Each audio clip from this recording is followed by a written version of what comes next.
Assalamualaikum warahmatullahi wabarakatuh. Saya perkenalkan, nama saya Menurulwati, mahasiswi UMRI, Fakultas Ekonomi dan Bisnis, jurusan akuntansi. Nah, di sini saya ingin membahas tentang mata kuliah manajemen pemasaran dengan materi yaitu menghadapi persaingan. Menghadapi persaingan yaitu di setiap kita menjalankan bisnis apapun pasti akan dihadapkan persaingan yang sama-sama ingin mendapatkan keuntungan ataupun pangsa pasar ataupun jumlah penjualan. Saya akan bahas di sini itu yang pertama persaingan pasar. Untuk merencanakan dan mengimplementasikan secara efektif strategi positioning merek terbaik perusahaan harus memberikan banyak perhatian kepada pesaing mereka. Nah, dalam persaingan pasar itu kita harus memikirkan strategi apa dan strategi yang cukup kuat dalam menjalankan bisnis, apalagi banyak pesaing kita yang produknya misalnya kita jual sama gitu. Nah, yang kedua itu 5 kekuatan kompetitif. Kekuatan itu maksudnya yaitu cara kita menghadapi ancaman-ancaman para pesaing kita, yaitu diantaranya pendatang baru. Nah, pendatang baru itu sangat membahayakan bagi perusahaan-perusahaan yang telah ada. Bahkan seringkali pendatang baru memiliki sumber daya dalam jumlah besar dan memiliki kemauan yang kuat untuk memperoleh pangsa pasar. Yang kedua itu pemasok. Pemasok merupakan ancaman serius bagi perusahaan.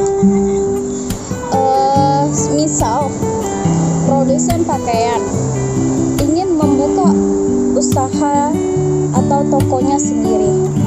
Nah, ancamannya bagi para toko-toko sebelumnya itu mereka tidak bisa mengambil barang lagi dari produsen tersebut. Nah, yang ketiga yaitu pembeli. Pembeli itu semua pembeli ingin membeli barang dengan harga serendah mungkin. Nah, ancaman bagi perusahaan yaitu kalau misalnya mereka menjual murah serendah mungkin, mereka akan dapat keuntungan juga serendah mungkin. Nah, selanjutnya yaitu pesaing industri. Pesaing industri di mana perusahaan bersaing secara aktif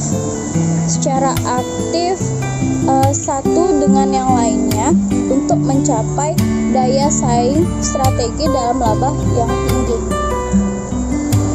Nah, selanjutnya yaitu produk pengganti. Apabila produk yang ditawarkan produk pengganti tersebut lebih rendah dan mutu serta kemampuan kinerja produk pengganti tersebut sama atau malah melebihi produk sebelumnya. Selanjutnya yaitu mengidentifikasi pesaing. Pesaing adalah perusahaan yang dapat memenuhi kebutuhan pelanggan yang sama-sama memproduksi produk yang serupa seperti itu. Nah, yang kedua, pesaing dapat dilihat dari sudut pandang. Yang pertama, industri. Suatu kelompok perusahaan yang menawarkan produk atau kelas produk yang merupakan pengganti erat satu sama lain. Yang kedua, itu pasar. Perusahaan yang berusaha memenuhi kebutuhan pelanggan yang persaingan pasar. Jadi 300.000 Pesaing pasar yaitu pesaing aktual dan pesaing potensial. Yang dimaksud pesaing aktual itu yaitu pertarungan antara perusahaan yang ada dengan industri. Nah, kalau yang pesaing potensial itu mengisyaratkan adanya potensi masuknya pendatang baru dalam industri. Selanjutnya yaitu menganalisis pesaing. Perusahaan di sini perlu menentukan yang pertama yaitu strategi, yang kedua tujuan. Tujuannya di sini perusahaan itu untuk memaksimalkan laba dalam jangka pendek maupun jangka panjang. Beberapa bauran tujuan yaitu memperoleh profitabilitas, pangsa pasar, arus kas, teknologi ataupun layanan. Selanjutnya yaitu kekuatan ataupun kelemahan. Kekuatan di sini atau kelemahan di sini yaitu pangsa pasar, pangsa pikiran, dan pangsa hati. Selanjutnya yaitu perusahaan tidak boleh menghabiskan waktu. Seluruh waktunya itu berfokus pada pesaing, melainkan berfokus pada pelanggan mereka. Selanjutnya kita memilih pesaing. Yang pertama, kuat melawan yang lemah. Di sini dimaksudkan kuat yang melawan yang lemah itu seperti kalau dalam produk handphone itu Samsung dan Everfrost. Samsung kan terkenal dulu sangat diminati oleh kalangan masyarakat. Nah, Everfrost di sini tidak ada model yang terbaru. Kalau Samsung kan sampai sekarang modelnya terus berganti mengikuti tren masyarakat sekarang.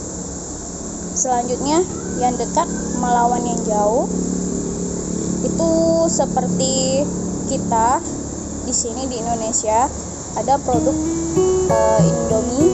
Kalau di luar negeri ataupun pokoknya di luar negeri itu seperti mie Samyang, nah seperti itu kan sama-sama produk mie dan itu dekat melawan yang jauh,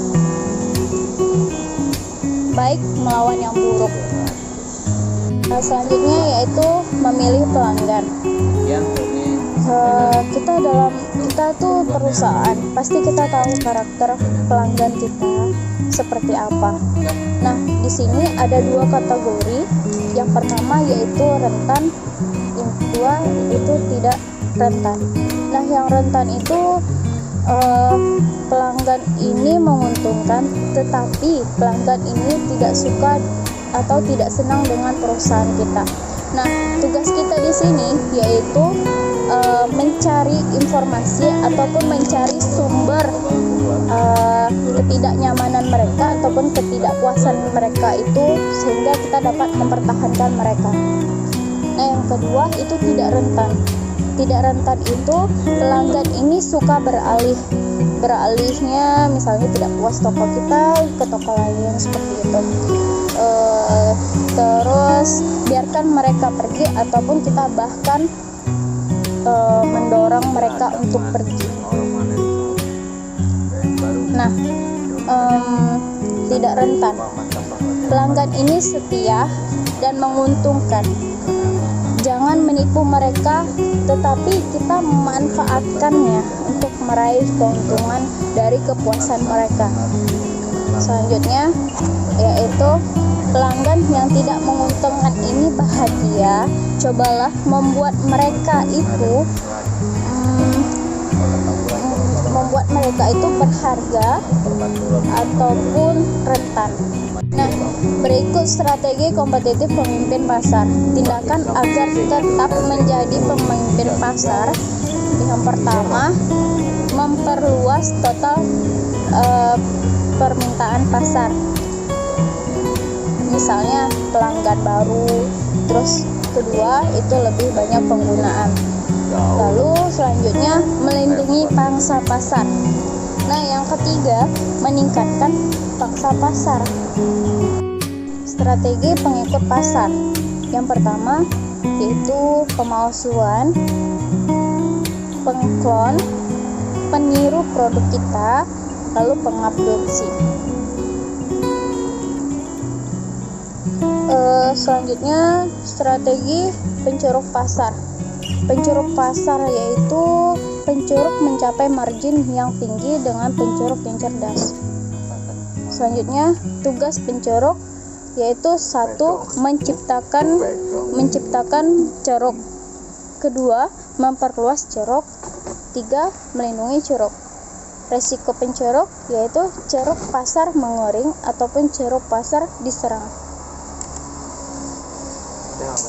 Sampai di sini yang dapat saya sampaikan. Semoga bermanfaat bagi kita semua. Maaf apabila ada kekurangan. Jika ada yang ingin dipertanyakan ataupun belum paham di mana, saya coba akan membantu nanti menjawab. Tolong komen di bawah. Baik, kalau bermanfaat tolong di-share. Terima kasih banyak. Sampai jumpa lagi. Assalamualaikum warahmatullahi wabarakatuh.